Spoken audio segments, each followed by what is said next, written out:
laisse-moi vous parler du combat spirituel. Parce que c'est un sujet que le Seigneur m'a mis à cœur pour partager avec vous. C'est un sujet très sensible. Parce que tout chrétien doit premièrement comprendre que si nous sommes enfants de Dieu, lorsque nous croyons au Seigneur Jésus-Christ comme étant Seigneur et Sauveur, directement nous sommes enrôlés dans son armée. Et plus nous sommes enrôlés dans son armée, il faut comprendre que nous sommes dans la bataille. Et cette bataille, elle n'est pas physique, mais elle est spirituelle d'abord. C'est à travers tout ce qui se passe dans le monde spirituel qui contrôle et qui influence maintenant notre monde physique. C'est pourquoi, en tant qu'enfants de Dieu, nous devons beaucoup mettre de la valeur, donner beaucoup de l'importance dans cette affaire de combat spirituel.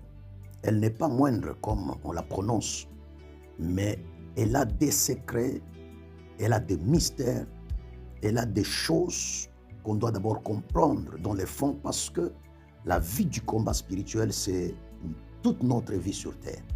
Personne n'est innocent dans le combat spirituel. Tant que vous êtes enfant de Dieu, vous devez savoir que vous êtes dans la bataille avec le monde satanique, le monde invisible et négatif. Alors, c'est que vous devez comprendre que la vie chrétienne est un champ de bataille invisible. Paul déclare que nous n'avons pas à lutter contre la chair et le sang, mais contre les dominations, contre les autorités, contre les princes de ce monde des ténèbres, dans Ephésiens 6:12. Tout croyant doit être conscient que le monde spirituel est organisé, que les démons n'ont pas la même puissance et que chaque combat spirituel nécessite une stratégie adaptée. Le monde spirituel, il est tellement vaste. Et les esprits à laquelle nous faisons face, nous, Église, tous n'ont pas le même pouvoir. Tous n'ont pas le même degré. Tous n'ont pas le même niveau opératoire. Dans le monde mystique, dans le monde des esprits, il y a des niveaux différents. Et que ce soit du côté du diable, que ce soit du côté de Dieu, même parmi nous les hommes de Dieu, on se distingue en puissance, on se distingue par rapport à notre niveau spirituel. Alors, la chose que l'Église doit comprendre, que lorsque le diable a sémé le trouble au ciel, la Bible dit qu'il a séduit une partie des anges.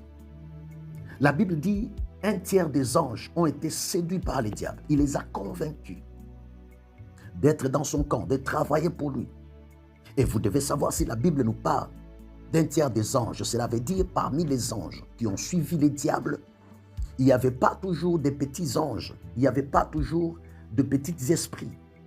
Donc le diable a séduit auprès des archanges, auprès des séraphins, auprès de tous les 9 cœurs angéliques. Le diable a trouvé ces éléments là-bas. C'est pourquoi Paul est en train de nous préciser que nous n'avons pas à lutter contre la chair et le sang, mais contre la domination. Quand on parle des esprits de domination, cela veut dire que ce sont des esprits royaux. Ce sont des esprits qui étaient au service du trône de Dieu. Et voilà que c'est le premier degré des esprits à laquelle on fait face. Et Paul continue, il dit contre les autorités. Cela veut dire que c'était les anges qui étaient dans l'administration de Dieu. Il dit contre le prince de ce monde des ténèbres.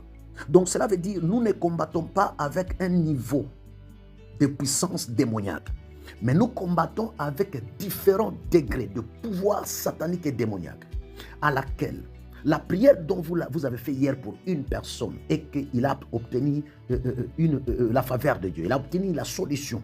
Ce n'est pas le même niveau de la prière que vous allez prier pour une autre personne.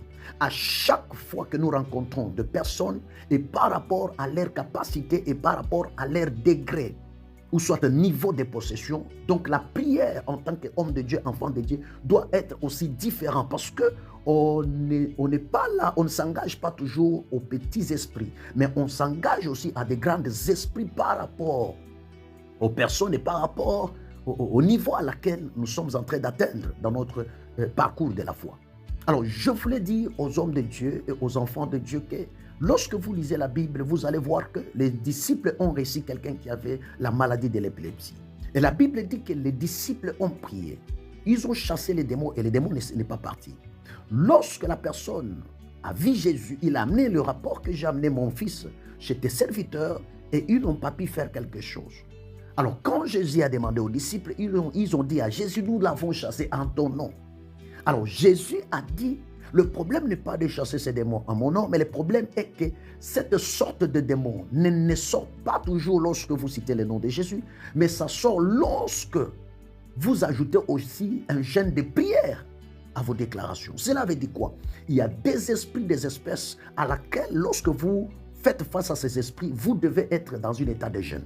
Il y a d'autres aussi, vous devez être peut-être dans une retraite. Il y a des esprits qu'on affronte seulement la nuit, pas pendant la journée.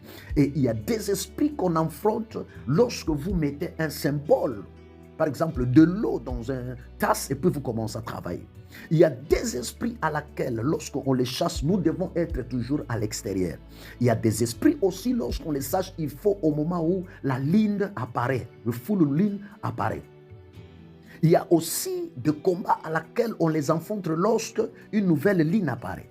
Il y a des combats qu'on affronte lorsque le soleil est déjà couché. Et il y a des esprits qu'on affronte avant le lever du soleil. Il y a des esprits qu'on affronte quand le soleil est en plein midi. Il y a des esprits qu'on affronte lorsqu'on est en veillée de prière. Il y a des esprits qu'on affronte toujours lorsqu'on prie à genoux. Il y a des esprits qu'on affronte toujours lorsque nous sommes debout. Il y a des esprits qu'on affronte dans l'adoration et dans la louange. Il y a des esprits qu'on affronte dans les offrandes d'action de grâce. Il y a des esprits qu'on affronte dans les dîmes. Il y a les esprits qu'on affronte dans les offrandes prophétiques. Il y a des esprits qu'on affronte aussi par les cantiques de victoire. Cela veut dire, les démons ne sont pas pareils. Les démons n'opèrent pas dans la même dimension. Et pour les chasser, les affronter, il faut diversité de techniques. Sans cela, l'Église ne saura pas s'engager dans les combats spirituels.